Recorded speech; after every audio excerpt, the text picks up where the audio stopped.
Last time on Dice Funk.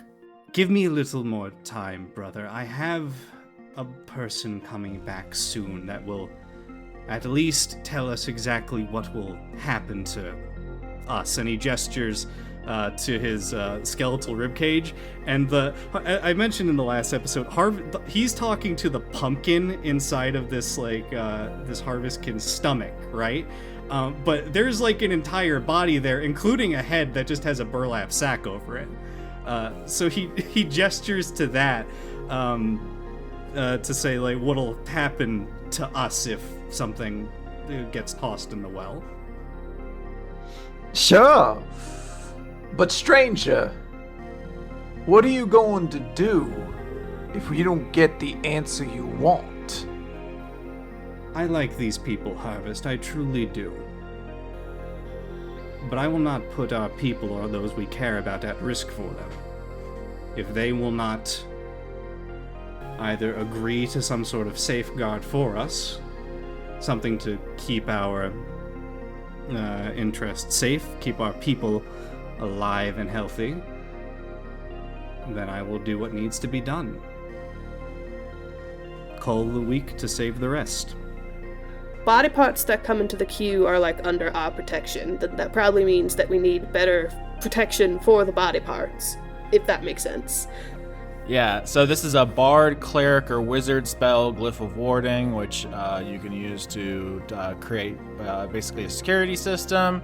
I am a cleric, but I don't have third level spells yet, so I don't know. Let's see here. Requires 200 gold pieces, which the spell consumes. So this is like a whole side quest.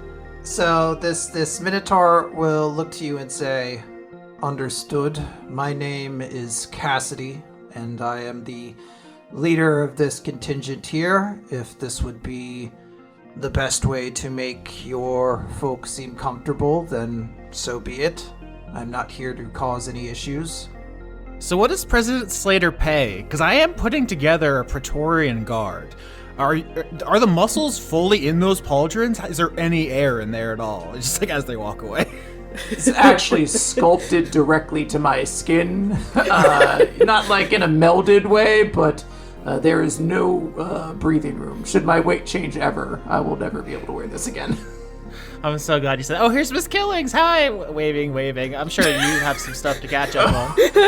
Oh, man. Miss Killings sees him and just runs in the other direction. Just forcibly pulling this woman into a conversation with a coworker she hates. Just run. Get out of there. I have the seeds with me to plant new Harvestkin. It would be slow going at first, and there is always a startup, but they would be here. There would be attrition at first, as always. There will be some that will pass away through the process, through whatever I grow, but they will grow up here and in turn likely want to defend this place. It seems like our biggest import at this point is body parts, and it seems like Harvestkin's main requirement is body parts, so the synergy there is obvious, and perhaps even why you came here, stranger. You've been playing that one kind of close to the chest. But do you think there would be any, let's call it, negative optics to the idea that we're kind of hoarding people's loved ones and their bits to make soldiers out of? That does seem like something the villains in a story would do, is my concern.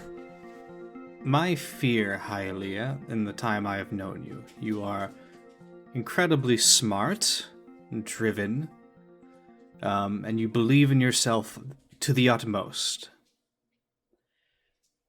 Are you doing what you're doing because you believe you're feeling the will of the banyan tree, and you're doing what is right for it?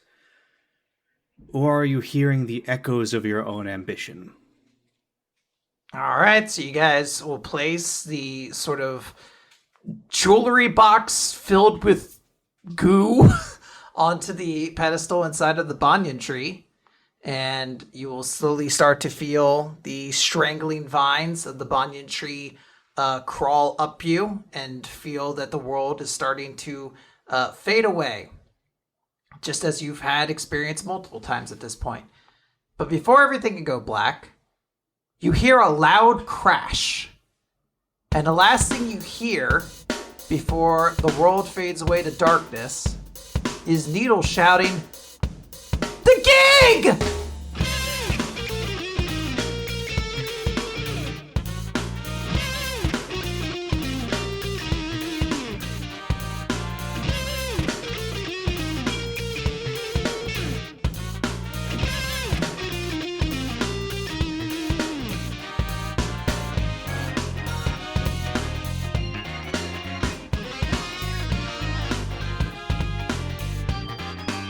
It's wild how little people know about the languages they speak.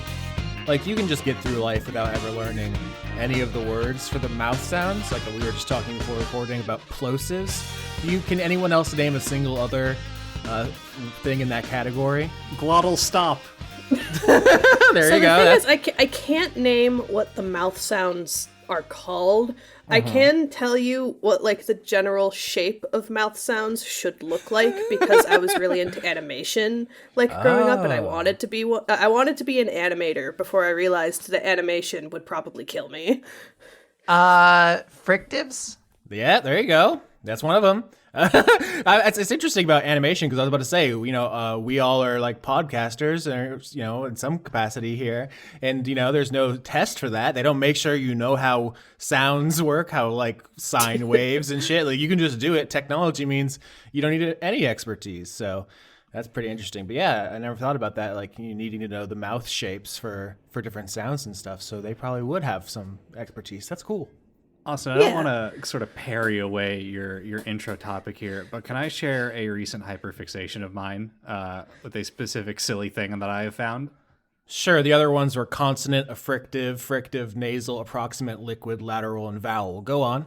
Oh, my nasal liquids. Got it. So recently, I have become dead set on buying fossils. And I came across this one, I believe, at like midnight, and then sent it to Quinn. I'm still on the fence about buying it. Now you might see that it has an interesting description. I can't see my enter button because it's hidden by my pervert box. The lore deepens. Oh, the pervert box, which to make the nasal liquid noises into. Now I have to leave both sections in. Would you like to read the name of this creature that's for sale for $50? I'm not allowed to say that word on air anymore. Fossil leafhopper in Baltic amber, unusual genitals! ! It says unusual genitalia. It's very scientific, you pervert.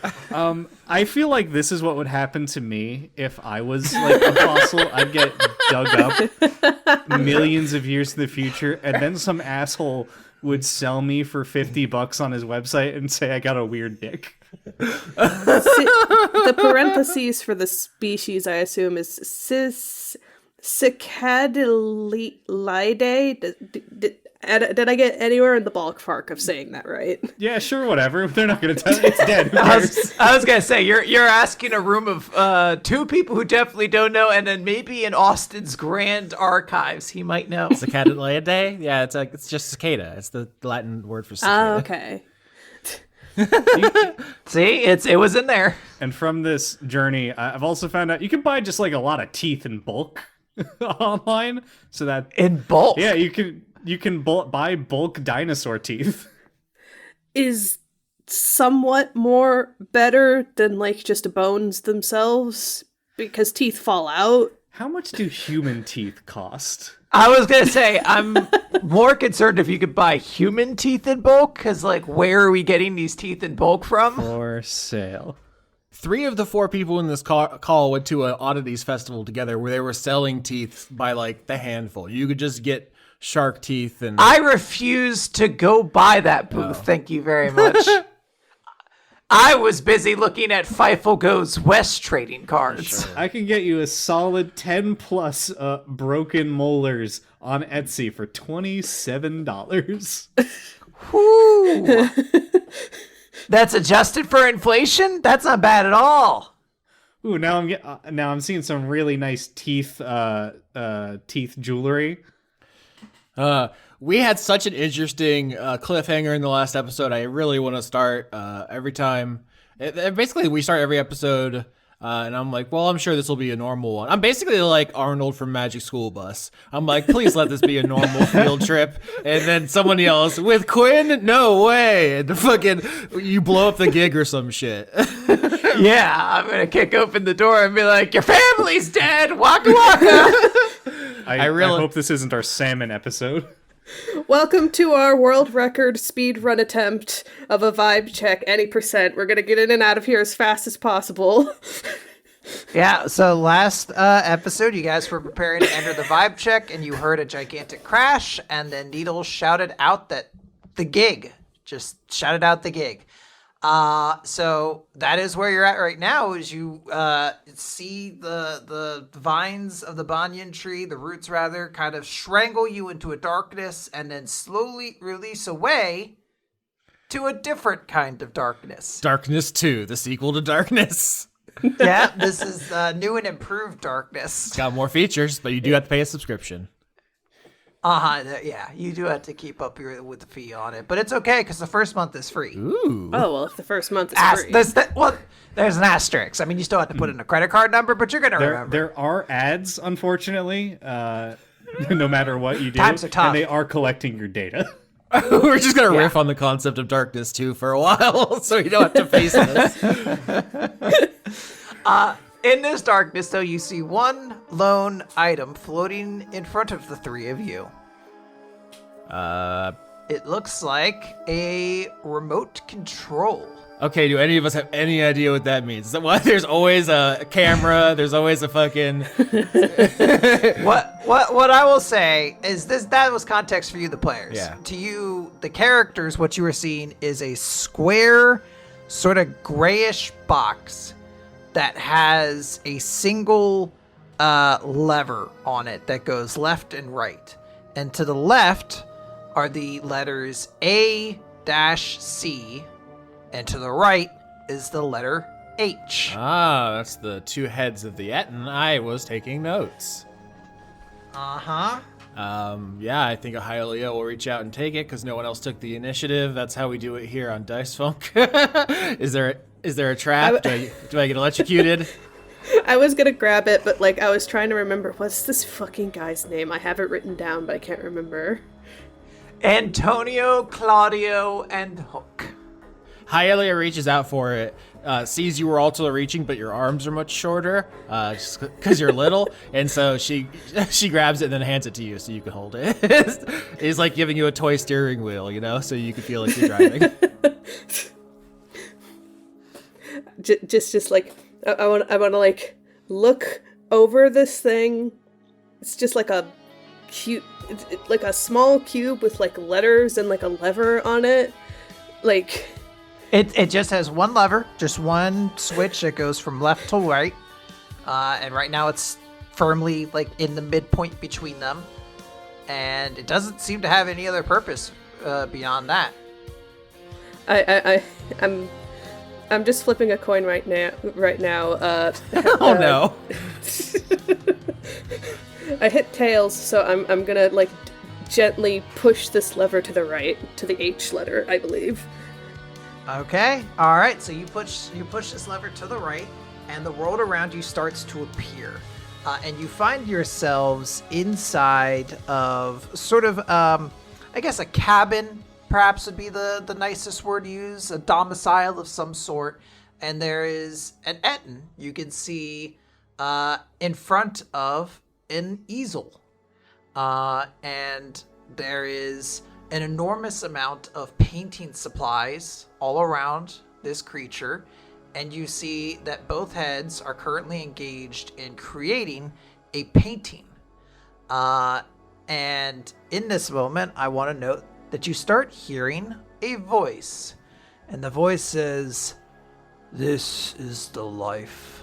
Creating art with my brother, there is no greater joy possible." I bet both heads are going to have the same opinion, and there's going to have to be any really sad dissonance. Sorry, Quinn. I shouldn't have said that. It would have been rude.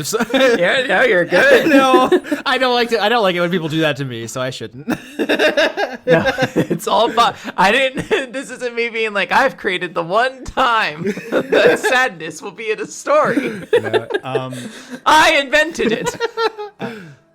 So as we phase into this scene, Stranger's going to quickly turn to the group and say, "I believe we're in agreement here. We need to get through this quickly as possible, right?" Oh, yes, absolutely.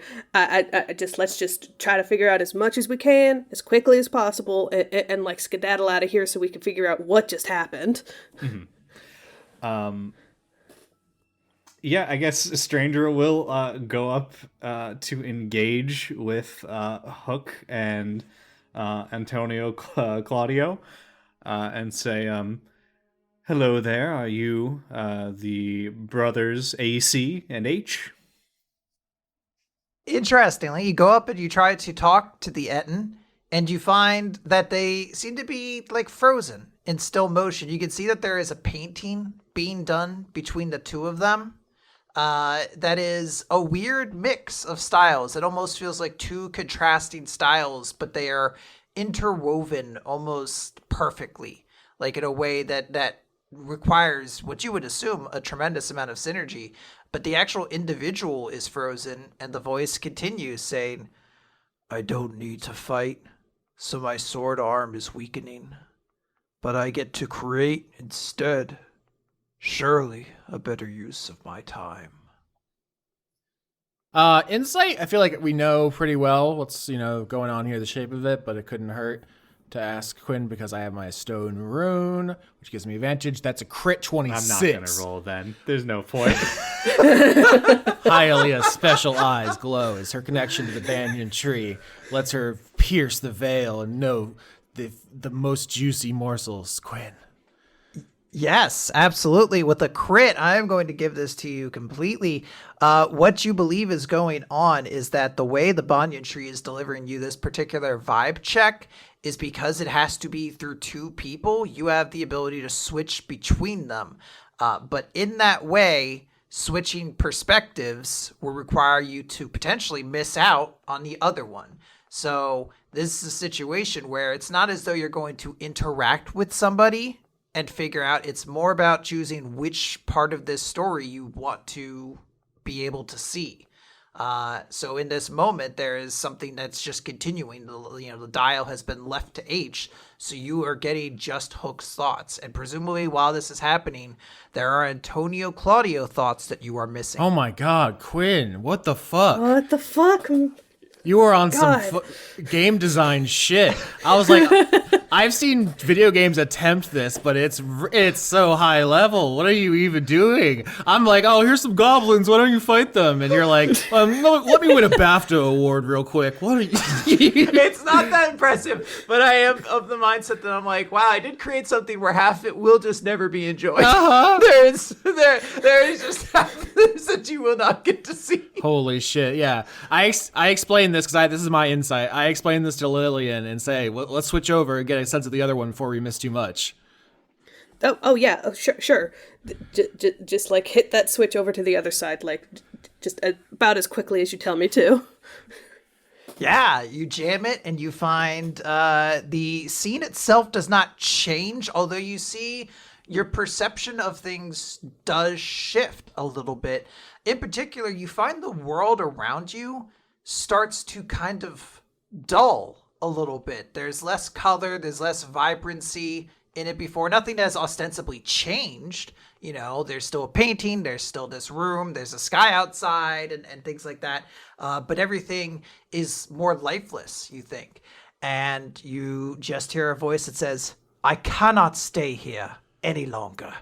I need to find something real in this new world." Sam Barlow has been trying to do this for 9 years, and he just blew his ass apart.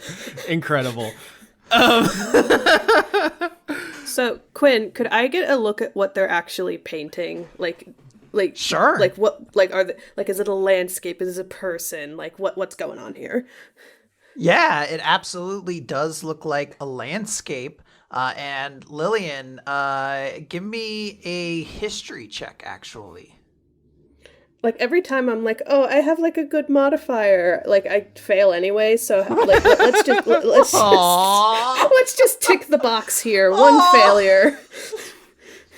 Okay, all right. With the failure, I'll say that this is just a crazy landscape to you. You don't fully comprehend what it is they're painting, but the two styles are like distinctly like contrasting. This is like one person who is like an impressionist and the other person who's working in the like abstract. And although their styles do not complement, you are able to piece together something from the full vision of what you're seeing. You're obviously able to piece out a bit more because of the impressionist style, which is on the Hook side of things, but it is to you just a crazy landscape that you're seeing. Is this commentary on you and me working together to DM this season?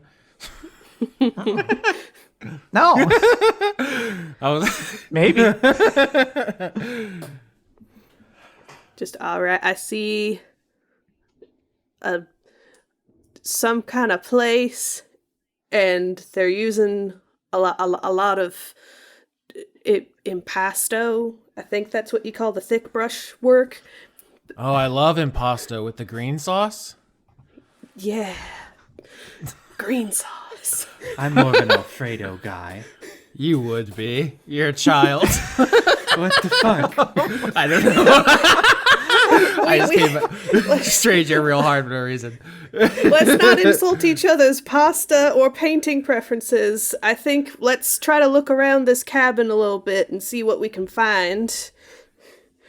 On that note, as you're like, let's look around this cabin, the cabin starts to break away, starts to like shatter around you and just like disappear. And you find yourself in a darkness again as it slowly starts to like reorient yourself somewhere new. And you find yourselves in the middle of a forest where you see Antonio-Claudio and Hook. However, this time they are not in a domicile painting. They are in the middle of the woods, and the ettin is swinging a sword and cutting a creature in half. And this is something that Austin did in the season that sort of precipitated all of this. I don't have a particular creature in mind. This is the new world where all sorts of things happen. You guys can tell me what sort of thing is getting cut in half, and perhaps you'll be less horrifying and monstrous than a lot of the things that were created in that season. A Bigfoot centipede. It's like a Bigfoot centaur, but it has hundreds of legs, and all of them with giant feet. I love you all. No, it's too late. This is a guy made out of feet. His arms are feet, his legs are feet, his head is a foot. Okay, now hold on. I didn't say that. I think you want it to be a foot thing now. Just I like the Bigfoot angle. I like this being some kind of like cryptid looking thing. What about those small feet? A distant relative of Sasquatch who had tiny little feet. But hundreds of them in a centaur-like configuration. It can't matter that much, right? He just got chopped in half, so we don't have to live with this for very long. Yeah, this could be the last one. Antonio-Claudio and Hook may have just made a creature extinct. No, not the small foot! Please! I will note that there is like a streak of blue coming from like the strike of the sword. But more notably, I want to note that the remote is currently still turned to AC. So unless something happens, that is the voice that is going to continue. Yeah, strange will say, I think we should leave it on here. We seem to be getting the sense that maybe Hook is the more peaceful of the two. Yeah, Hialeah shares a glance with you, agreeing, and just says, I think following the pain will be more fruitful. You know, we're trying to find conflict and strife, which may be where weakness is found. I think, at least for the moment, I agree on that, because like conflict is where like a lot of like story like blossoms from, and if this is like leading to like maybe something to do with like the white guy. Like the stone. Can we storm exclusively giant. call him the white guy? This fucking white guy is so fucking annoying. He's pissing me This off. We fucking have to white kill guy. this white guy. If we follow the pain, eventually we will figure out what this Ettin's deal is with this white guy. If I had a nickel for every time I heard someone say that to me. Absolutely. Oh, I forgot to add the token to the board. Sorry, let me add a token here so you can know what Antonio-Claudio Okay, and Hook yeah. looks like. Okay, I see. They're much more muscular than I thought they would be. Yeah, Ettins are giants. This has the mushy flavor of Warcraft art to me. This is Cho'Gall. He was raid content when I was playing the game. He was oh god, what do you call them? That was the current end game content at the time. End game, I guess, is the term you'd use. So I have a special affection for old Cho'Gall. And then they, I believe, brought him back later on in Warlords of Draenor again. Everything bad happened in Warlords of Draenor, but if we talk about this here, we actually can't air this episode. Austin has said legally he will not allow us to talk about World of Warcraft on air. I have final edit on this. It'll be replaced with Magic the Gathering references in post. Like, I'll just start talking and you'll just hear, Slimefoot, Aurelia. Well, yeah, eventually Quinn will say my trigger phrase of Sylvanas and I'll lose my goddamn mind. Yeah, Dan will just disappear and there'll just be red beads behind his eyes. You hear the voice continue, which says, the old gods were cruel. They crafted lands in their ideals and visions, but they lack any true substance. Everything is a simulacrum, and all I can see are the cracks where it was put together. So I know that that's true. I know what he's referring to. I understand all that. Hialeah, maybe religion roll to see if there's any additional substance to that beyond just stating how ACH feels about the world. Or at the very least, AC feels about it. I was going to say, it tells you how Antonio-Claudio feels. Yeah, I mean, you don't know of any, like, particular specific movement, per se, but... I rolled a 12 for the audience.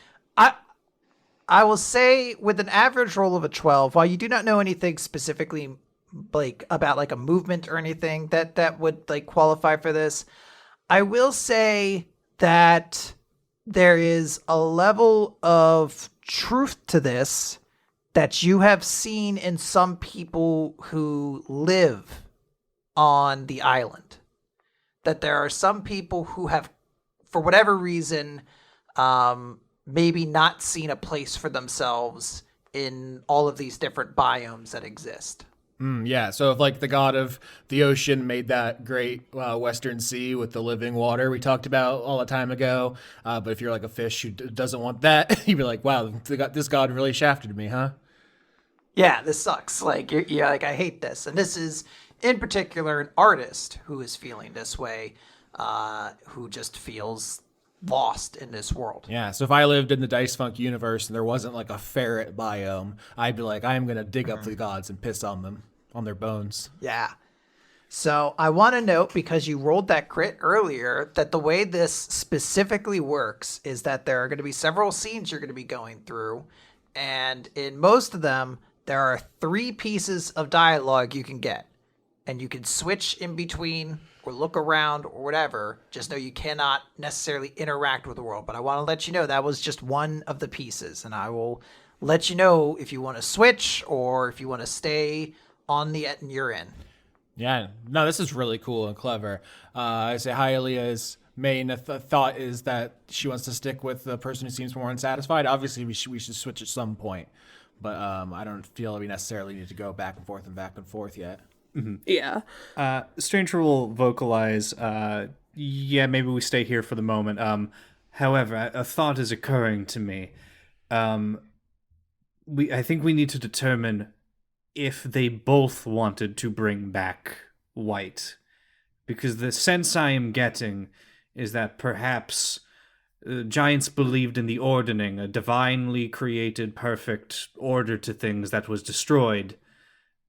And AC here is voicing discontent with the artificial replacement that was created.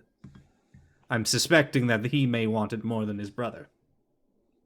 Yeah, that makes sense. What do you think about that sword? Maybe Arcana check. You said the sword had a blue, after effect, like it was like a light.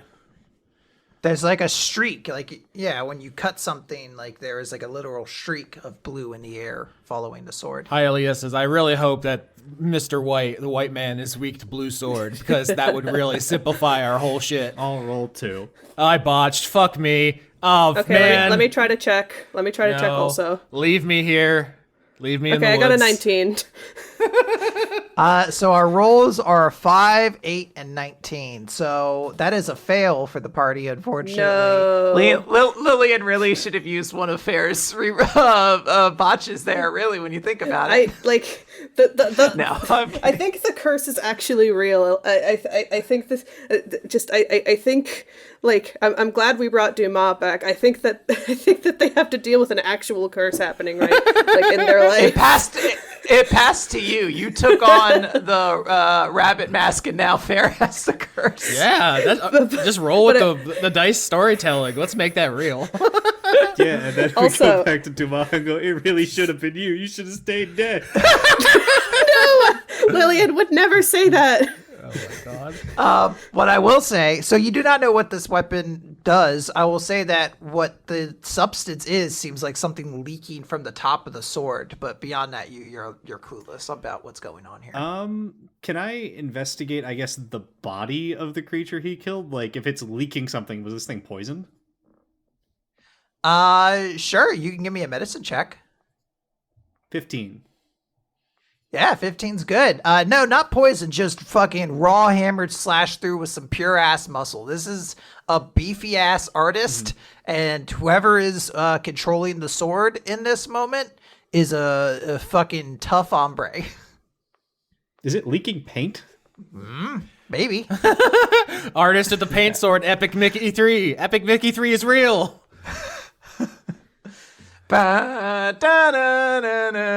Digital circus theme plays. Go on. Hialeah says to Stranger, so before we were sucked into this deranged artist's complicated family relationship, you were saying that you had a different religion to the banyan tree. Does yours say anything about what we're doing? Or do you have any gods we can pray to right now?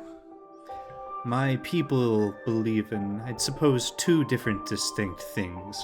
We have a form of, I guess, ancestor worship. How would I put this? You know the stories that the fleshlings tell their children to keep them in line at night, to scare them? Oh yeah, I wrote some of them. I've been around for a long time. My people are often the villains in those stories. We have a different view of them. Oh, so wait, you tell the stories about how you scare fleshling children, and that's your religion? We're having this conversation while you're over the little feet cryptid, and you're like looking at its guts. Small foot. Not as such, more that those figures are important to us. We carry forth the seeds from their bodies and plant them anew. But more closely to what you worship the banyan, there is the moon of my home. It's not as much a direct relationship as you have, but it is ever present all the same. Ever watching, ever smiling down upon us. Whoa, you have a smiling moon? Can you drop it on the white guy? It is not as... How would I put this? I don't think you would find that as satisfactory an ending.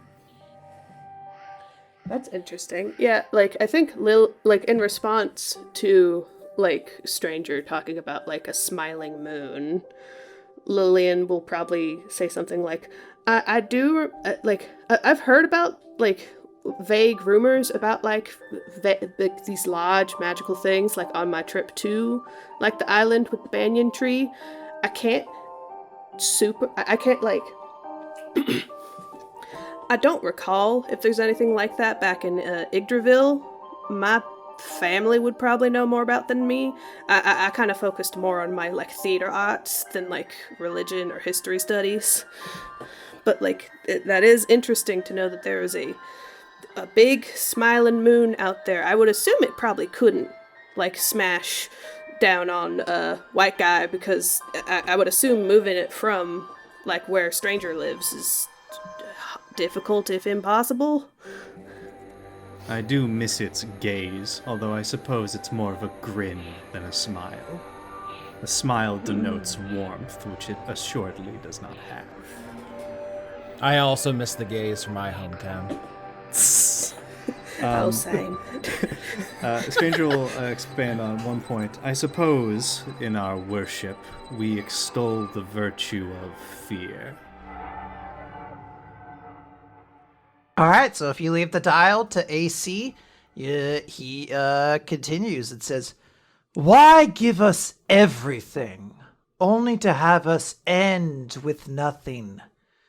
Perhaps the general population is too charmed to notice, but these are not holy lands. These are hells in disguise." Ooh. I do like that, because I'm curious what the afterlife is like to people in this world. I will say in 5th edition, it uses a pretty standard D&D system, but then we blew it up on Dice Funk. So I'm curious what the afterlife, how it's viewed by most people. I don't know if you have any thoughts, Lilian or Stranger. I've never given a thought to the afterlife. It doesn't really matter. You're already dead. And everything is a cycle. You rot, and something again grows from you.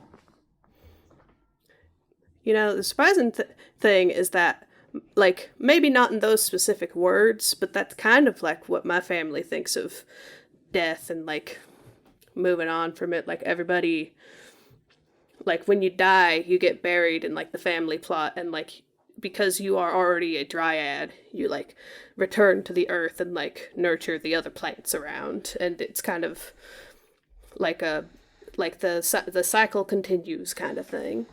I've never really given much thought about that outside of that, because it's like, oh, you're still around in some way. It's interesting that the three of us all ended up deciding who comes back to life when all of us firmly believe in the circle of rebirth, and that the eternal recurrence, because what we're doing seems in opposition to that. I will say, Stranger, before you said we're not picking who lives, we're picking who dies, who to kill. I submit a third possibility is that we can't change the cycle of life and death. All we can do is slightly lengthen the life. We don't have the power to disrupt that. Basically what we're doing is healthcare with extra steps. Is we let people live just a little longer than they otherwise would have. It's just like giving people some medicine, but we gotta, jump through a bunch of hoops. I'd also like to add one more thing that I just thought of, is that the reason that Lillian's family are like a troupe of actors and they run like a theater in like Yggdrasil is that they think that like an important thing about like moving on from someone's death is like keeping them around in some way. So they like to tell stories about them. Like Lilian and Hialeah kind of have an interesting different reasons why they like storytelling. And so also in Lillian's mind, like, what's a better way to like keep someone's memory around than like help them stay around physically for a little bit longer and make more memories. I didn't know Lilian was a Nepo baby. Her whole family's in the business. Yeah, we all run a theater that my great grandpappy founded back when people were first figuring out how to live in these places. Oh my gosh, my parents were good old fashioned photosynthesizers. I made my own way in the industry. I worked up from the bottom, Lilian. Well, it's not like any of us are famous. I don't really have parents, so I can't identify with the two of you here. We live in a town with a population of like under 10,000. As far as ACH goes, I think Hialeah would say maybe we see the other perspective. We know this guy is cynical, he's displeased, unhappy. I got all that. Does anybody want to take a look over at H? I agree. I think we should get some insights at this point on the other side.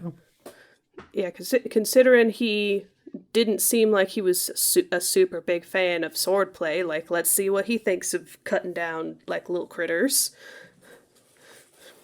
Yeah, so you're going to pull the switch over to H? Yeah. All right, you pull the switch over to H, and again, the world around you does not change, but it does shift a little bit.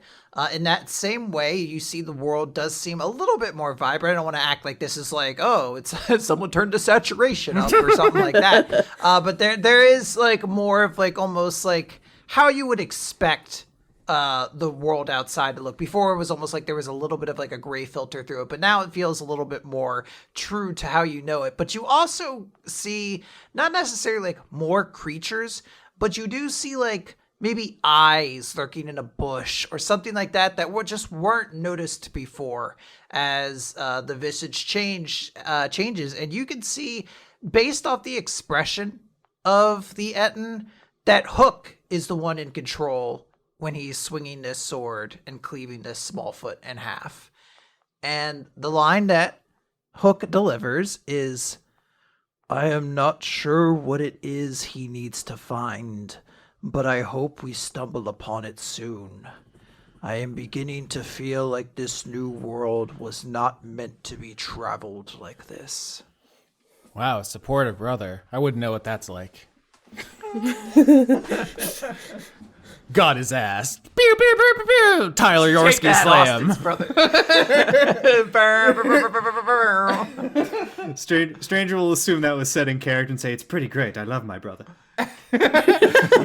Yeah, that's why I'm not panicking about whatever happened at the gig. I mean, well, we left Needles there, that the badass incarnate, your brother Harvest's apparently a psycho with the sickle. Well, he's guarding the tree right now. I don't know necessarily he's going to run to help. Oh, okay. Well, I mean, we left the Captain Commodore Click Commander Cassidy at the gig. Hopefully he can pitch in. If it's not his fucking fault. If he's not the one who did this shit. I mean, you don't know. I'm remembering that Needles will do what she can to help, and that's helping me keep a panic attack at bay as we keep doing this. I suspect if I know my brother, he is likely going to just defend my body more than anything else. Also, there's Miss AJ Killings, the tiefling, and her Pomeranian Jericho. They have really cool warlock powers for some reason. It's inexplicable. Who could even begin to fathom where they got such cool, awesome powers? So hopefully they can defend the gig too. Why would she do that? She doesn't seem to have us any affection. I don't know, just something about her. Just got that kind of vibe. It's just exact opposite vibe. Active hostility. For all we know, this is her. Oh, you need to spend more time with that dog. You would understand. Just like while we're talking about this, I think I want to maybe try to investigate the other eyes in the forest if they have any significance. Yeah, you can investigate the eyes. Give me a nature check. Nature check. I will assist as I am good at this. Okay, 16. Not 15. bad. Hialeah. No, Hialeah doesn't know anything about nature. She doesn't care. You're a fucking tree. What are you talking about? Yeah, and Austin is a human and he doesn't care about monkeys.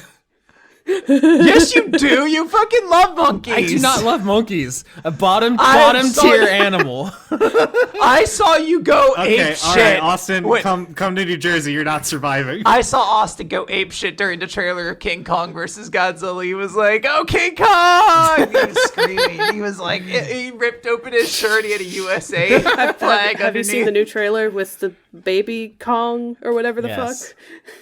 Yeah. Yeah, Austin's presumably losing his mind, I guess. Oh my god, tell me about the eyes in the forest. So what I will say with these eyes is it does seem like these are creatures that maybe are on the lookout and maybe were considering jumping upon this meal until this ettin cleaved a creature in half. And now they're not so sure. But I will say that from what you're kind of gathering here, these eyes weren't visible when Antonio-Claudio was at the helm. Like, it does seem to you that Hook is slightly more observant than his brother, who does seem to be kind of caught in sort of complaining about the world. Damn, depression do be like that, though. Quinn, you're so incisive. It's almost like you have some kind of first-hand experience. It's almost like I channeled it. I thought I had been depressed before, but after living with you for a little bit, I was like, no, this is a different thing. I don't know nothing about this. First and foremost, it is not a competition. Damn, she's an expert at this. Oh my god. The world does start to fall away, though, after that. We have heard 3 statements between the 2 ettins, so the scene is starting to shift, and we find ourselves in a new place, a world in which you all feel very, very small. It appears this is the giant domain that you are in, and you are seeing Antonio-Claudio absolutely dwarfed, Antonio-Claudio Hook, I should say, absolutely dwarfed by all of these giants, which are humongous in comparison. They are all so much taller.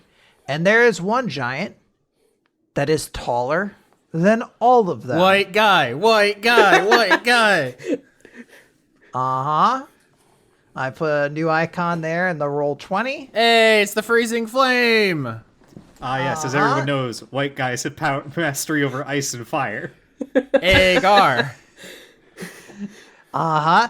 This giant is humongous. Imagine, like, the idea of seeing, like, oh gosh, who's a really tall basketball player right now?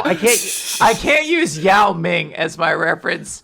Giannis, like you're seeing someone who is huge, even in a sport where being huge is like a prerequisite. Like, this giant is abnormally fucking tall. This thing is huge. Ettins are about 13 feet, storm giants 26, according to Google, so twice, at least, if not more. Yes. We're looking up at this fucking giant of a giant, and like Lilian, like just kind of comments to the other 2, like, how have we not noticed someone this big on the island? I know they're like across from the gig, but this guy's huge. I mean, it's a big island, and there's a lot of big trees on it. It's all made out of plants, it's, nestled in some roots somewhere. I mean, I'm big too. I will also note that you were told that White is sleeping, that White is resting, essentially. So he may just be like horizontal right now. He might be horizontal. I'm surprised no one's at least like accidentally run into his arm or something. We don't know that we haven't done that. It could be all grown over. I guess we'll have to check after this. We should push him into the ocean while he's asleep. Let's take White Guy and push him somewhere else. Storm giants can breathe underwater. No. Is that an ability they have? The literal picture of the Discord chat we are all in is a storm giant underwater looking up at a boat. You fucking goober. I thought that was just like Poseidon or whatever. Okay. Me too. No, honestly. it's a giant. It's fucking, that art is legitimately terrifying to look at. Yeah. The idea of like looking down from a boat and seeing a whole ass face staring up at you. That is terrifying. Let's just make it Wet Team's problem. Yeah, they We got a big snake that attacks things. We have a tree. We just push White into the ocean like Wet Team's problem. Hey, Reaper, you're the strongest thing ever, right? You deal with this. That was literally Hialeah's pitch to Reaper in the downtime. Was there's some fucking strong dudes I might get fucking owned by. If it's R.I.P. to me, please step up. Yeah. I will note that the White does seem to be in conversation with other giants. You can't hear what's going on. Everyone is like frozen in this staticness, but there does seem to be like an intense kind of conversation happening between White and several other kinds of giants. Yeah, maybe perception to kind of take in the whole vibe. I already did insight, so maybe just mix it up. Sure.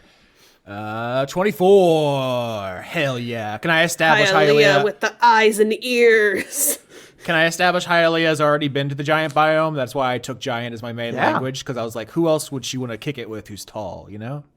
Absolutely. Well, then, do you want to tell me a little bit about the giant biome? Describe the scenery around you. What would Hialeah have taken note of in your travels? What little details would you like to know? I mean, yeah, I think obviously everything's bigger. There's a lot of elevation changes because hill giants are a famous type of giant, and they probably have really extreme temperatures because frost and fire giants. I will say D&D lore. Heavily Norse-inspired on these ones because of the Jotun from Norse mythology. So I bet probably some snowy peaks, some valleys filled with lava and fire, things like that. But also they have probably a rich storytelling a rich storytelling tradition. Also inflected by the Norse concept of flighting, which is kind of like ye old battle rap, you know? So she probably loved hanging out with these guys, telling stories, getting off sick burns. Like you mentioned the ordning, which is their culture of hierarchy. And if you could beat someone in a fight or out story tell them, it was really, important to them culturally. So probably people up higher on hills talking down at people below, stuff like that. They also have a warrior culture. There's probably a lot of weapons on hand, maybe some skinned animals and stuff. They probably they fight dragons and shit. So if there's in the background there's just a dragon skull drying or something. Ooh, very, very cool. And yeah, with that 24 in perception, the scene that you're seeing is White looking down, even amongst their fellow storm giants in this group that he is talking to. But he is looking down upon all of them. Maybe not a huge amount for the other storm giants, but it is just worth noting that he is very, very fucking big. And there is just pure aggression in his face. And you feel an immense sense of unease with this guy. This is a big fucking dude who seems to be really fucking angry, and everyone else in this giants group, there is a standing of authority against him to some degree, but they are not nearly as animated as he is. He is furious right now. And I want to ask you, the players, which giant you are keeping the perspective of.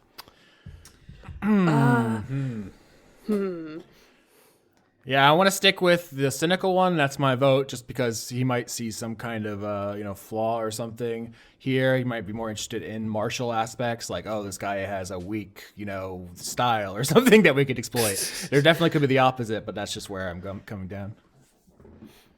My thought is that, well, it seems like Hook is the actual fighter here, who is the one who is not incredibly depressed.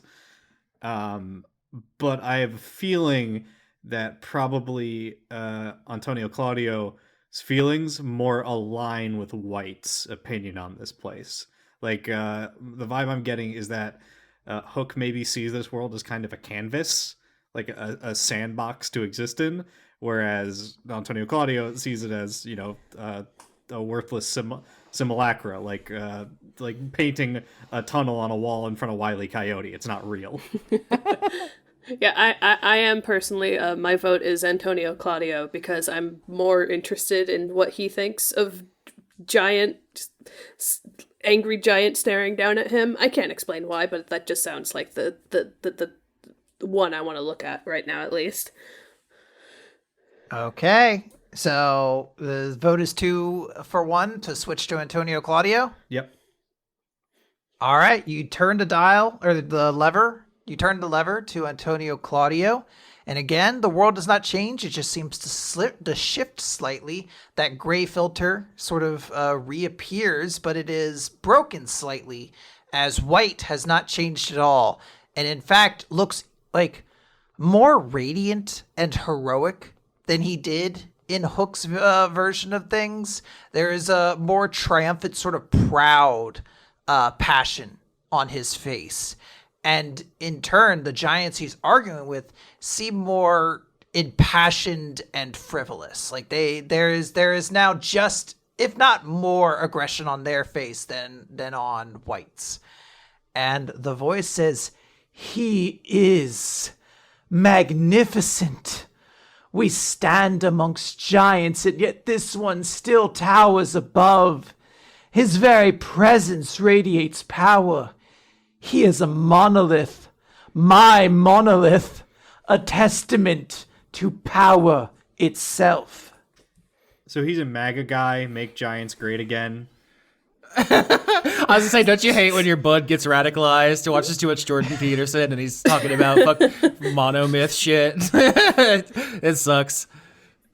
Okay, just like, it's very interesting that like this guy's expression changed. That tells me, like, gives me the impression that Hook didn't like this guy's vibes, but Antonio did. Yeah, that makes total sense. Since we're here, not really to judge the ettin. I mean, I think we can still do that, but to try to find the white guy's weakness. Sorry, Quinn, you did this to yourself. I would think that Hook would be more open to looking for weakness, accepting weakness, where maybe AC would like rationalize it away or ignore it. You know? Yeah. Does that make sense? Mm-hmm. Yeah, that makes sense. Yeah, I think we should switch back over and then, I guess, try to prey on Hook's thoughts on where this guy is going to fail and potentially what his downfall is. Because potentially if Antonio-Claudio is going to rationalize, of course White died because of XYZ reasons. It was a conspiracy, blah, blah, blah, but we might get an objective. Here is the problem here. This is what got him. It was the deep state that took him down. Yeah, so that all makes sense. I do want to say, though, if we are vibe checking, once again, Quinn, instead of just giving us a normal guy, what a juicy fucking conundrum. Have two heads with opposite politics to bring back. You've got us again. Yeah, I'll talk about it later at the end of the season. Okay. So I need to ask the players. That was the first statement of 3 in this scene. Are you staying on Antonio-Claudio or are you switching to Hook? Hook. I want a Hook. All right, you switch the lever back over to Hook, and the voice continues, "With one exception. Yes. There is a storm giant here by the name of White, and he loudly proclaims his desire to bring the ordning back. An easy thing for him to say when he would sit at the top." Based Hook. I am going to use, just to scope out this scene, my Treant magic, detect magic ability. Just to look around to see if there's any artifacts. Do we have that paint sword or something else? Is there a big axe marked, "Please don't hit Mr. White" with it? Or really, what does White have as like a weapon? Like, what's he dealing with? Yeah, so I can just cast this once per short rest, and I'll do that, and then just look around, see if there's any artifacts or items of note in the area.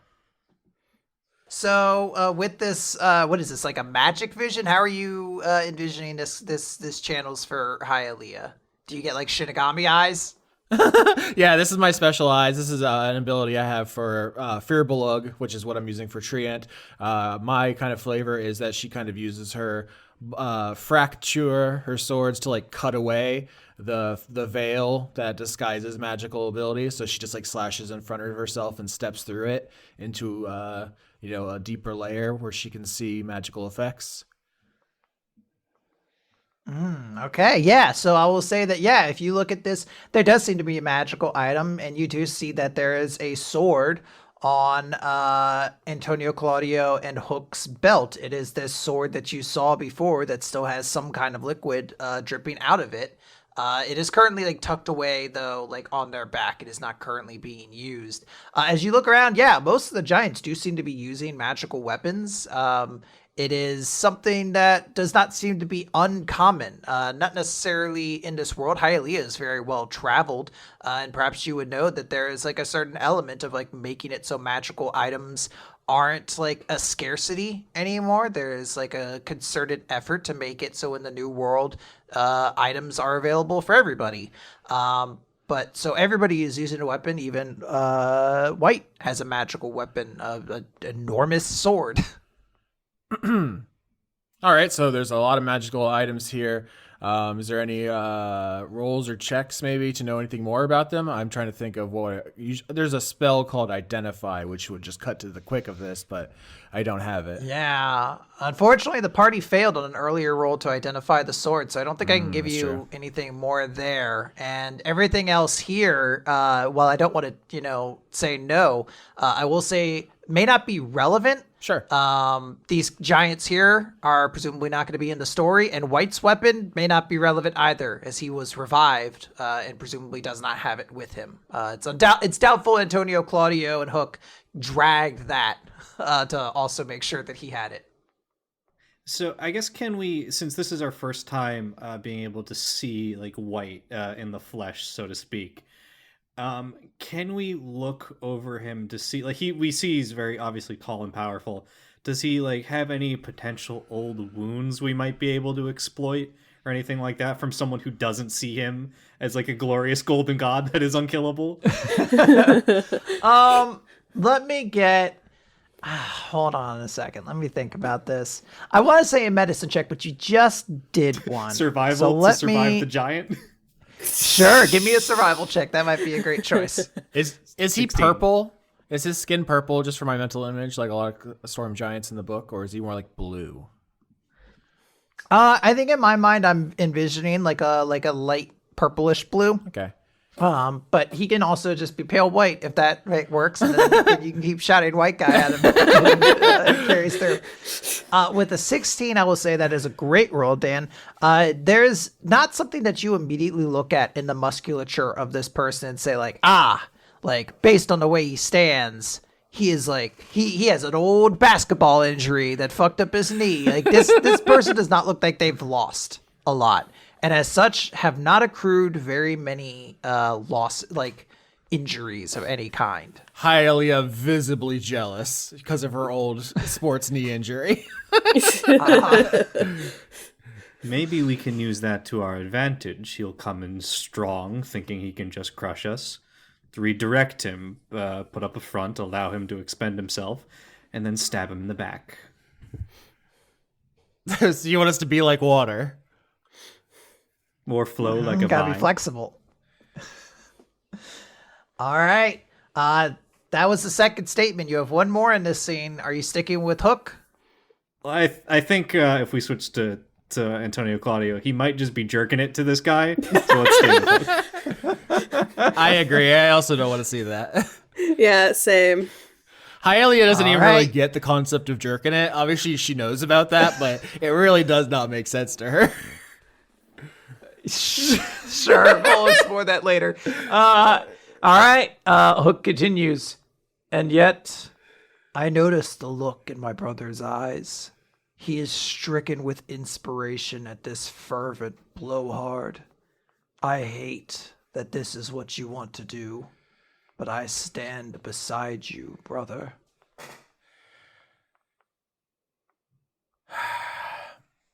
And with that, the scene will break and reassemble itself. The things have not changed as much as last time. We are still in the giant biome, and White is still there, along with several giants. However, in this version of the story, White's head has been severed in half. Hell yeah. Got his ass. Sick as fuck. The giants, the other giants, and I want to stress this is like maybe dozens of them, are all attacking sort of at once. There are spell effects that are going on that are being fired off in various different directions. There are all sorts of strategy sort of maneuvers going on. No, this is not like a mad dash or anything like that. And one giant in particular has managed to swing a battle axe that has just chopped White's head off vertically from top to bottom. They jumped his ass. Now who's the ettin?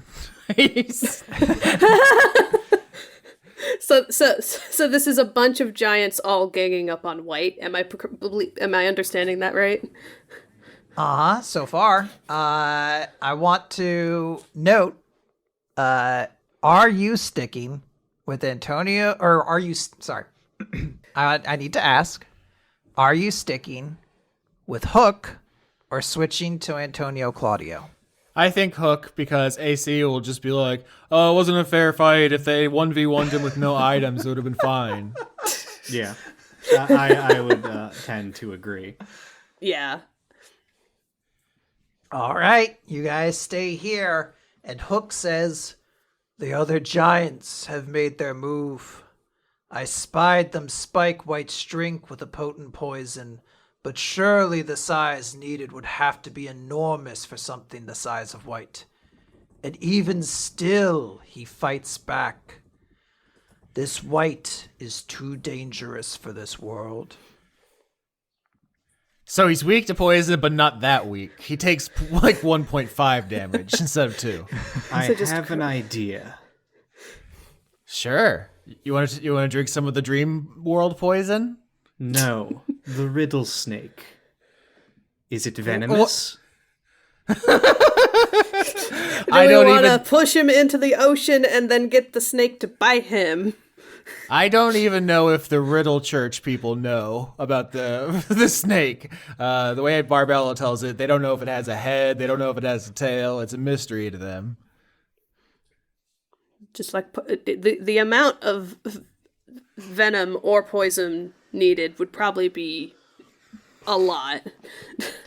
Oh man, if only we knew a really fucking toxic mushroom guy who was like building a whole kingdom of Oh, rot. you know? You've said what I was going to before I could. Oh, so it's slow ass bitch. I forgot we had a poison man on our island. Yeah, I mean, Thankfully, you still do.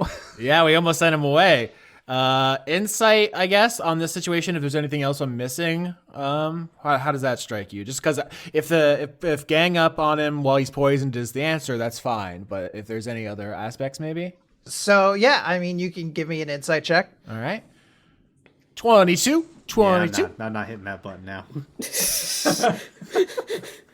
What I will say is, yes, it does seem like poison affected White in a way that made him more manageable, but there's still an elaborate amount of coordination between all of these other giants, that this was like a planned action between them all, that they were like, this guy has to be stopped, and it can't be one of us. This feels like a very intentional fucking like Ides of March kind of scenario where everyone's like, let's kill him right now.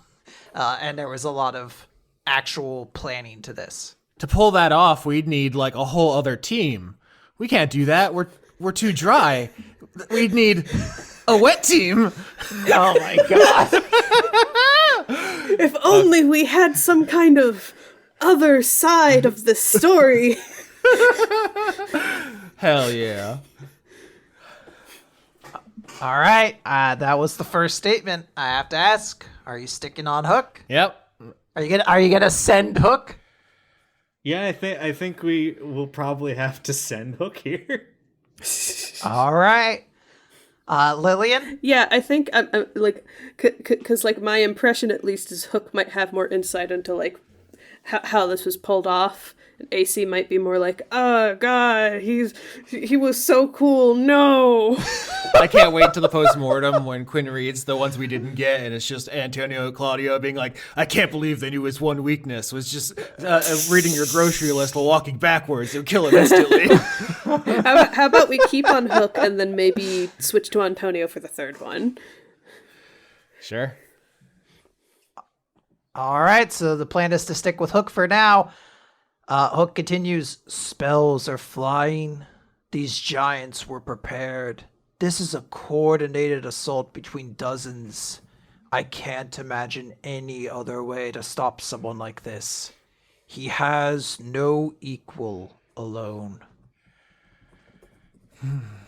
Yeah, I mean, I don't know if there's any more additional information there, but besides maybe spells, which, some people are planning on using anyway. If we have spells, we're going to use them. Mm-hmm. Yeah. Well, I also want to note this: you've also only seen this scene from Hook's perspective, so you were able to kind of glean that from the way all these giants are sort of standing. But yeah, it does seem like you need a plan going into this. That does seem to be important to sort of strike with like maximum efficiency against this individual. Yeah, I think we switch over to Antonio-Claudio now, just to see if there's anything else, because it seems like this is on the track of we're gonna need a jump squad here. This is like that meme with the two people digging towards the diamonds, and one person turns around just before they get to them. We just would have stuck with it. We were so close. There's a similar thing my girlfriend and I like to think about a lot. Is what if the citizens of Gotham just jumped the Joker? Just everyone at once. What if everyone kicked Joker down a flight of stairs? He can't joke us all. All right. That'd be pretty cool. All right, so you're going to switch to Antonio-Claudio? Yep. All right, you turn that dial and the scene shifts once more. In this scene, White's head has not been cut in half. Instead, a lightning bolt has pierced through his chest, and that is what is bringing him down, while there are many attacks being like leveled against him, but that seems to be like the lethal attack you see. And Antonio-Claudio just says, "But I am no fool. These giants may believe this deed is done, but I have heard tale of a place at the edge of the world where the dead can be brought back. A simple chunk of flesh carved from White's ankle will be enough to return him. And then, brother, we can create once more." So I find that the interesting thing about that is that the killing blow is different. Yeah, do you think that's them just having a different understanding of the fight, or is there something going on here where they, is one of them wrong? Because that seems like a huge detail. Storm giants, I also think, not particularly vulnerable to, say, storms full of lightning. Yeah. That does strike me as strange. I don't know if there's a specific role you would want me to think about there. Yeah, storm giants 100% immune to lightning. Yeah, that's interesting.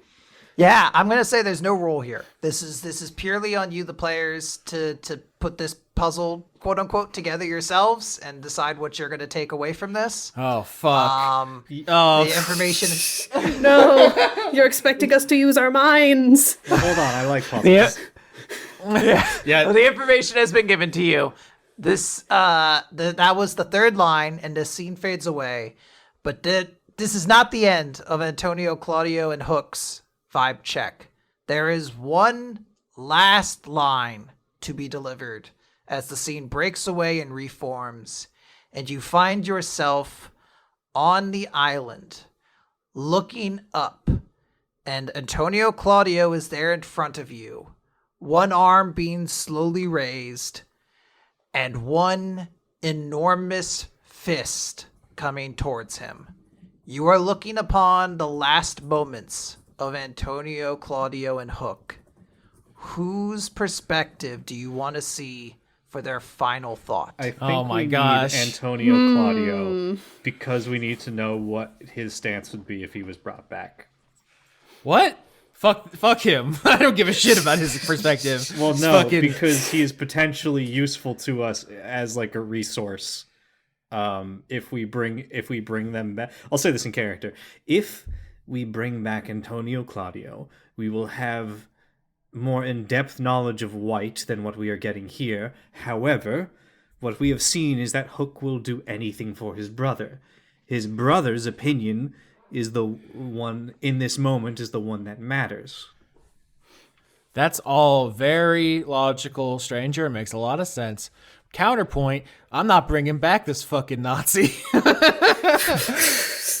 Damn! Not even to save your tree? Just hold on for the both of us. Like I think the important thing right now, this guy isn't like we don't even like we came in here with the purpose of trying to get some information out of this guy. If we tried to bring him back, he would still have to be put in the queue, and that would take us way too long. I think we just need to go with whoever might have more of a pertinent insight into this white fella. I want to, as the DM, provide you with a piece of, I guess, meta knowledge. The information that will be shared here does not necessarily have any context that'll help you better defeat White. This is me as a storyteller asking, which perspective of this character do you want to see the last moments of? Mm-hmm. Because both of them are going to have something to say here. You're only going to get to see one of them. I don't want you to necessarily think like, oh, we have to know which one's going to give us information. Neither of them are going to provide you any information. I think Antonio-Claudio is still more the interesting one then. We're not trying to metagame his last words. I gotcha. Yeah. I do think out of character, Hialeah does think it'll probably be more interesting to know. She's a storyteller instinct to see if the bad guy repents or regrets his deeds rather than just the pure tragedy of the brother who's like, damn, shouldn't have been such a real one. Shouldn't have rode or died for my homie. Cause yeah. Fair, you know. Oh no, I rode and died. Yeah. But yeah, as far as the bringing back the ettin, we can talk about this later if you want. I just think Hialeah puts her foot down pretty immediately. Her perspective is that we should trust the process and not bring someone back that doesn't deserve it to save the tree, because that's not what the tree would want. Who also obviously who the fuck is Hialeah to know that? I was gonna ask. I was like, what? Where does Hialeah get that perspective from? Because the tree has never specifically told you anything about who to bring back. Exactly. Yeah. No, she sucks. I'm sorry. Once that comes out in character, Sturge will absolutely push back on her, because the reason White is here is because the tree specifically doesn't do that. Fair enough. But yeah, I vote for AC. AC. All right, let's go AC. All right. The last thought you hear is Antonio-Claudio's, who simply says, I will not beg for my life. Perhaps I deserve to be killed for following a man who seeks the subjugation of my kind. I was a fool, but it is not fair to punish my brother. Hook, I do not know how you can manage this, but please survive. Nope, you're sauce. You are bolognese, homie. You're a little bit of giblet in a box. I am so sorry. Yeah. The last thing you'll see is basically as though the pause button had been turned off, the fist in coming down. And before you all would be caught up in the blast, you do hear just this sickening splat sound as everything fades to black.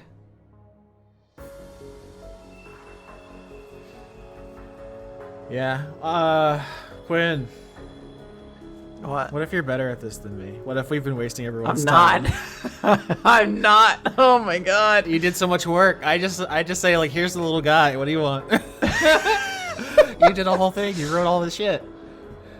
Yeah, but I mean, who knows if any of this is even good? You're putting up a real tough act that I'll have to follow in a season and a half. Yeah, what the fuck? He gave me. You literally were like, "Here you go. Every arc, there's a video game you get to play." So I made a video game. Yeah, that's good. Yeah, hopefully. Yeah, at the end of the season, it's in my notes, so everyone will be able to read the full exchange back and forth. But And then we'll be able to determine how well we optimized our switch back and forth. I also had specifically planned for the idea that one of you tried to like sleight on hand, like like fucking joystick fucking switch back and forth really quick between them. So I had planned what I would have done if you had succeeded at that and had to break like one half of one thought into the next. Jesus. I had the idea of like trying to glitch it because it's like a video game controller. I was like, what if we can sequence break, get outside of outside the simulation and walk around, do one half A press or something. But we did a lot of that in season 6. So we did a glitchless speed run of this vibe check. We didn't try to push any boundaries. So the world fades to darkness, and slowly you see yourselves returning to the inside of the banyan tree. Tree! Just okay. Like, I'm just like running outside immediately to see what the fuck happened. Yeah, Stranger will grab whatever the item that has appeared is, and then look at it, and then run outside to his brother and try to see what's going on at the gig. I was say you two are the fast characters. You should go. I'll grab the item if it matters. You know, the order or the urgency. I feel like the slowest character should get the item because I'm never gonna make it there in time to influence anything. Yeah, so I'll just say, before I forget, because I'm 100% going to forget if I don't do it now, Hialeah, the item on the pedestal is the sword that Antonio-Claudio and Hook used. Yo! And you can see that there is paint leaking from the top of the sword. What? Okay, is it Hialeah sized or is it little? Because ettins are big. It's a big sword.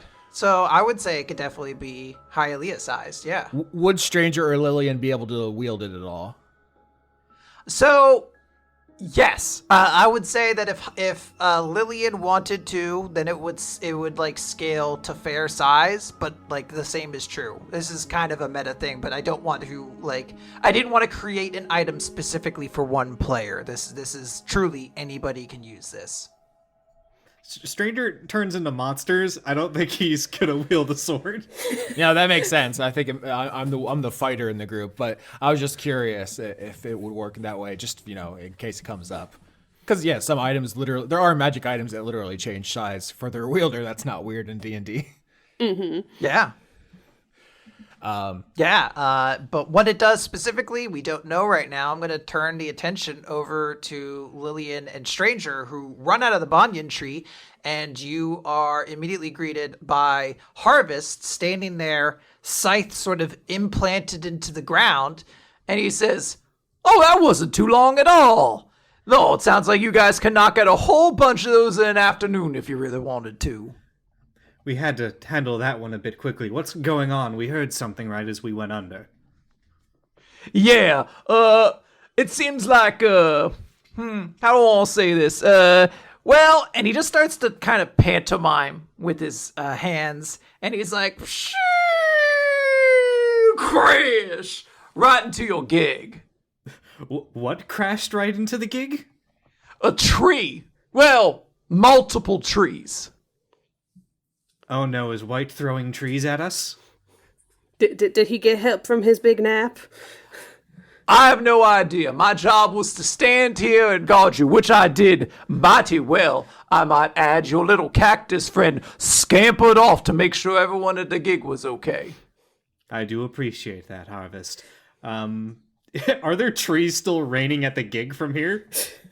From here? No. But you do see trees sticking out of the roof of the gig. Okay. However, from this distance, I will also say that you see people surrounding the gig. Okay. Stranger's gonna, I guess, look in the opposite direction of because you can see where the trees would have come from, right? Just from where they're sticking out of. It's basically behind the banyan tree. This looks like somebody just full on launched them from the opposite side of the island. Okay, so yeah, that was probably White. I think we can conclude from that an opening salvo, I guess. Can we make out any details about what's going on with the people surrounding the gig from here, or are we gonna have to roll up on them? I think it'll be easier once you start getting closer. It just looks like you're seeing several individuals dressed in black, and there's a coordination between them. I want to say that to assuage, not assuage, that's not a word. Assuage? Assuage? Yeah, I just want to say they are not attacking it. I don't want you to think that the place is under attack or anything like that. I just want you to note that there are people around it right now. Mm-hmm. Is time an issue? Because I could roll athletics to see if I can, spend my energy. Oops, I accidentally hit the button. So 11, never mind. Fuck me, I'm stupid.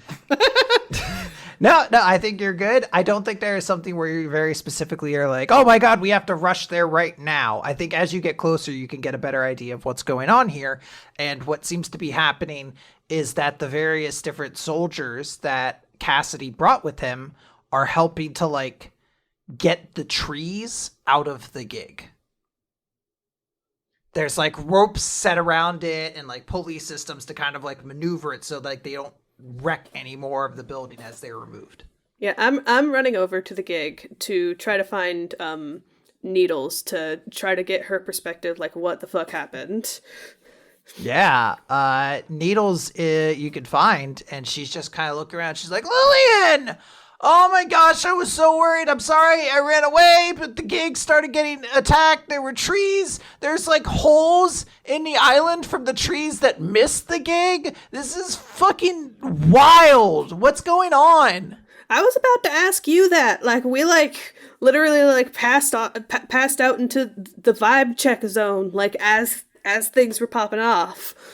We have no idea what would throw a tree. Oh God, I have an idea. Nobody's gonna like it. It's a white guy. I'm sorry to say, it's a white guy. Yeah, Pocahontas meme. Those white men are dangerous. No! Oh no! Like in seriousness though, like Lilian would say, that there is a potential answer to this problem, which is a giant that we were hoping would not wake up yet. What? What are you talking about? A giant? Wait,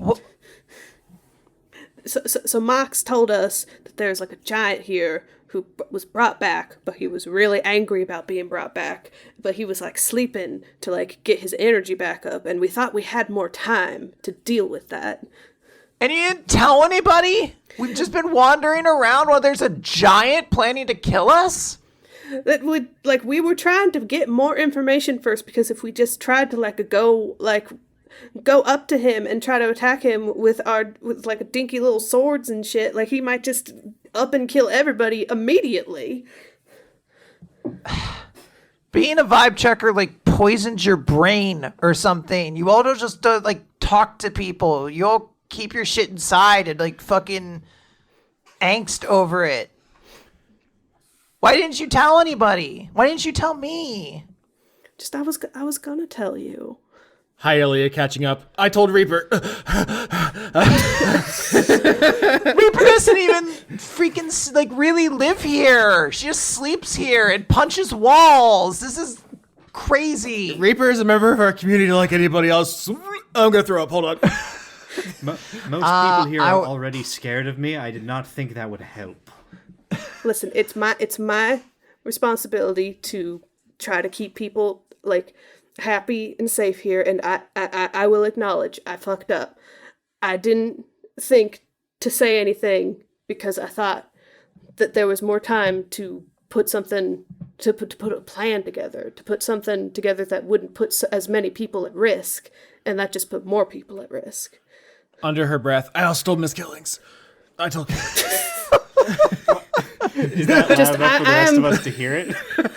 No, I'm just being a fucking Just asshole. Hialeah, if you were telling like one or two people, like why didn't you tell more people, or like remind me to tell more people? Because this is. But why didn't Mox? Yeah, why didn't Mox? Yeah, let's go yell at Mox. Let's not yell at Mox.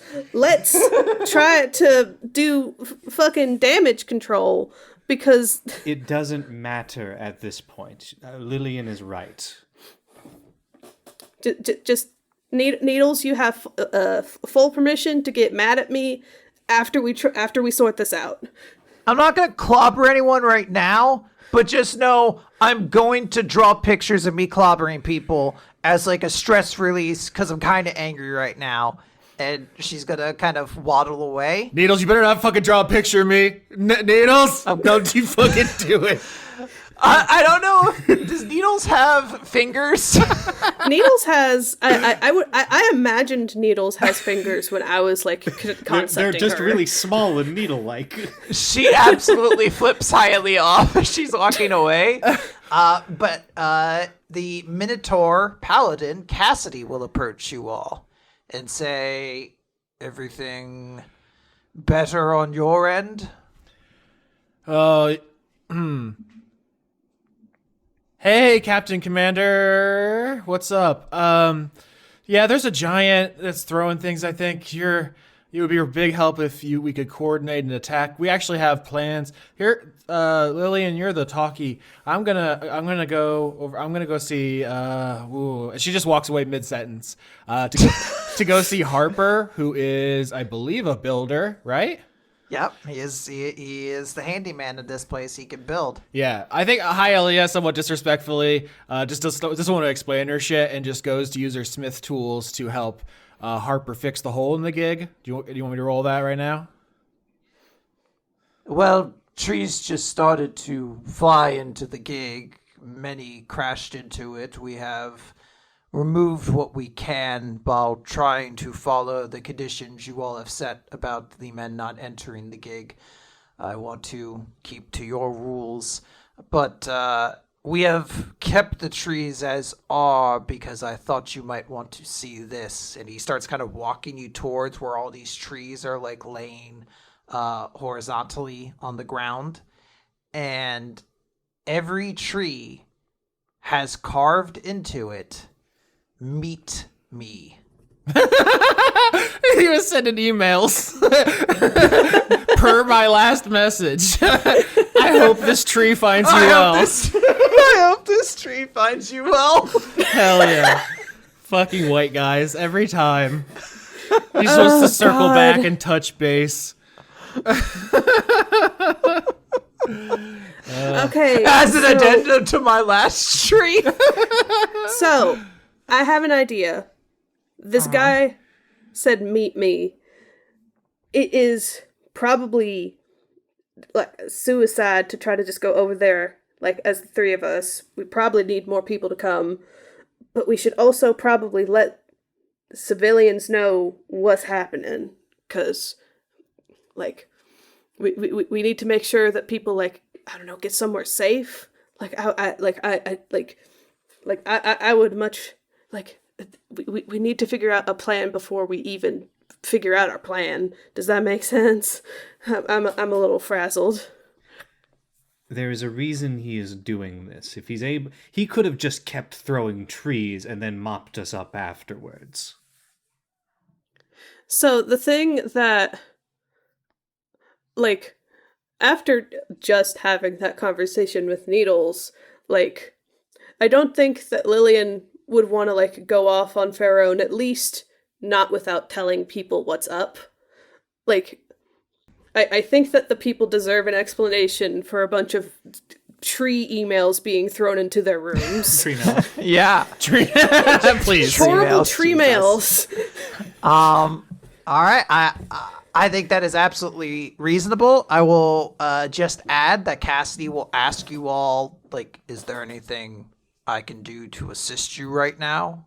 I would like to make sure that this place is safe for you all and, of course, for the return of President Slater. Just, I think what you and your men could do, Cassidy, is stay here and keep the people safe. And if you hear rumbling and stomping of feet coming very quickly, or whatever the signs are for a giant, to perhaps be prepared to fight somebody while after Stranger and Hialeah have figured something out. Yeah, I don't know, but I already established Hialeah walked away, so this is just Austin to you two.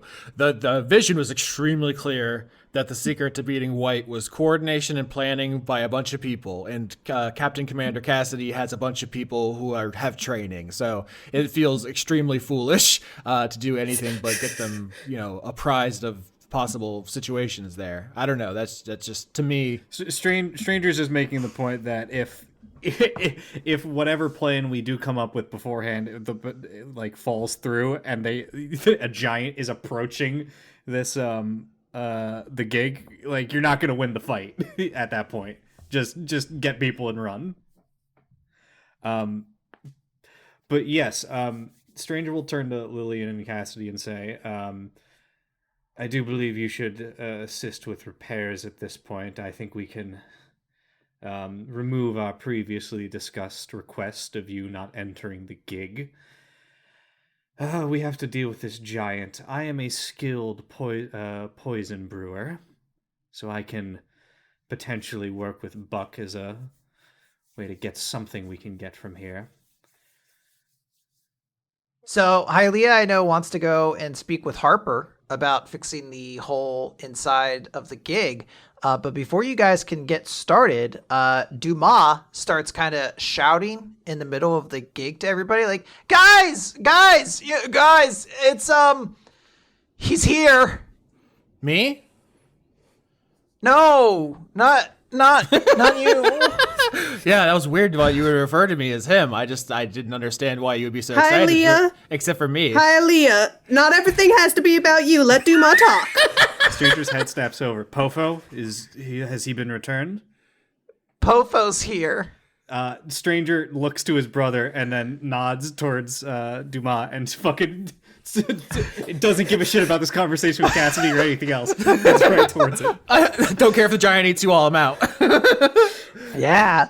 So you all gather around this staircase that the gig has, and you can hear steps going up, footsteps kind of slowly going up this staircase.